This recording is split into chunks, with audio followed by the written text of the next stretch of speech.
అబ్బా ఈ బిర్యానీలో ముక్క ఏంట్రా ఎంత బాగుంది. అదిరిపోయిందిగా టేస్ట్. ఇదండి నాకు పెడతాడనుకుంటే ఈడొచ్చిన ఎత్తున్నాడు. అనయ్య నాకు పెట్టడం మర్చిపోయావు నువ్వు. చికెన్ ముక్క పెడతావు పెట్టువా, నాకు కోపం వస్తుంది, నేను కరుస్తాను. ఎందుకే అంత కోపం? చదవ బిల్డప్పులు నువ్వుని. కరిచేస్తాను నేను. ఊరుకునే ఉన్నావు, నన్ను టచ్ చేయకు, అసలు కోపంలో ఉన్నాను. ఆ చికెన్ ముక్క పెట్టావు పెట్టవా, అన్ని ముక్కలు నువ్వే తింటావు, నాకేం పెట్టావు. ఊరికండి ఎందుకంత కోపం? నువ్వు మసాలా ముక్కలు తినకూడదు, అందుకే నీకు పెట్టట్లేదు. అసలు మసాలాలు తినకూడదని ఎవరు చెప్పారు? మసాలా తినకుండా నాకు ఎంత పౌరుషం వచ్చిందంటావా? చెప్పు, నువ్వే చెప్పు. హలో గాయ్స్, చిన్న తప్పు అయిపోయింది. నా చిన్న చేతులు తగిలి 2-3 గుడ్లు చితికాయి. ఈ మ్యాటర్ మమ్మీకి తెలిస్తే మమ్మీ చేతులు నేను చితికిపోతానేమో అని భయంగా ఉంది. ఈ 3 ఇంకేమైనా పగిలాయా? కింద గుడ్లు అని సేఫే కదా. నాకు వండర్ఫుల్ ఐడియా వచ్చింది. ఈ గుడ్లు మ్యాటర్ అంతా చిన్న గడిపి చూసేస్తే ఎలా ఉంటుంది. తనకు ఇవ్వబడిన ఆహారంలో విషం కలిపినట్టు బోధిధర్ముడు గ్రహించాడు. అయినా కూడా దొబ్బి తిన్నాడు. Hello guys, introducing my new బుడ్డి ఫ్రెండ్. ఇలా వచ్చిందో లేదో అలా నాతో ఫ్రెండ్షిప్ చేసేసింది.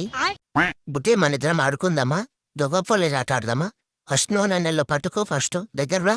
దా ఫ్రెండ్స్, మా బుడ్డి ఫ్రెండ్ కి దొంగ పోలీస్ ఎలా ఆడాలో తెలియట్లేదు ఫ్రెండ్స్.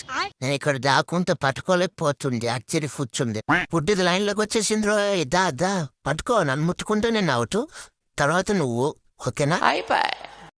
అదిగో నా పూయిపే బొమ్మ ఇందులో ఇరుక్కుంది. అనయ్య, నా పూయిపే బొమ్మ ఇందులో ఇరుక్కుంది, తీసుకుపి. నాకు కనిపిస్తుంది, ఆ మూలుంది, తీసుకుపి. ఓ సూర్యుడు, ఎవరు పలకరేందయ్యా, ఆటకి ఎలా అవుతుంది, తొందరగా తీయండి.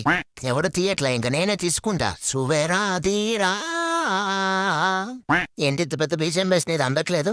అందవే అందు. ఓకే, ఇక్కడ ఇరుక్కుపోయినాడు, యాక్టింగ్ చేద్దాం. అప్పుడైనా ఎవడైనా తీసాడేమో చూద్దాం. ఇక్కడ ఇరుక్కుపోయినా అని కూడా చూడట్లేదు, చిన్న ఇక్కడ బాంబు లాగాది. ఇంకా ఏంటిది, ఫ్యాన్ స్లో అయిపోయింది, కరెంట్ పోయిందా?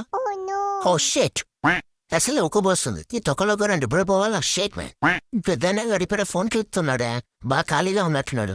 పెద్దనయ్య, ఎక్కడున్నా వెడ్డింగ్ కార్డ్ అందుకునే కాసేపు విసిన్ కార్డ్ లాగా అటు ఇటు ఊపో, గాలి దాటలేదు.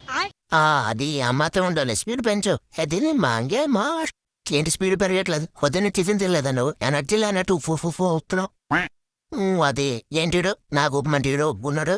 బబ్బు సరిగ్గా ఊపోతే బాంబు లాగా తెంగే. ఏకేండి, ఎప్పుడు ఇట్లా పడుకొని ఉంటే ఇంట్లో దొంగలు పడితే ఏం చేస్తావే? నువ్వు పెద్ద బిజినెస్ మ్యాన్, మరి నీది ఒక డూప్లెక్స్ బిల్డింగ్, ఇంటి ముందల 3 కార్లు ఆగినాయి. దొంగరోడన్నా వచ్చి నీ ఇంట్లో దొంగతనం చేస్తే మన లైఫ్ సెట్ అవుతుంది అని చెప్పి నీ ఇంటికి వస్తాడు మరిగా. సరే అని మన దరిద్రానికి దారి తప్పి మన ఇంటికే వచ్చిందనుకో, గంట దోలానే 1 రూపాయి కూడా దొరకదాను. దోలారి అలసిపోయి కిచెన్ లోకి పోయేమన్నా తిందామన్నా బుక్కలు అన్నం కూడా దొరకదానికి. అయినా సరే కొన్ని నీళ్ళన్నా తాగుదామని చెప్పి ఫ్రిడ్జ్ ఓపెన్ చేస్తే అందులో కూలిపోయిన కూరగాయలు తప్ప ఏముండే. ఈ పెద్ద మనిషి ఇంటికాడ దొంగతనానికి వస్తున్నదా, పుసుకున్న మాట ఇంటికొచ్చినా గానీ ఏం దొరకక బాధతోటి ఖర్చులకు మన ఇంట్లోనే 1000 రూపాయలు పెట్టి పోతాడు తప్ప ఏం లేదా.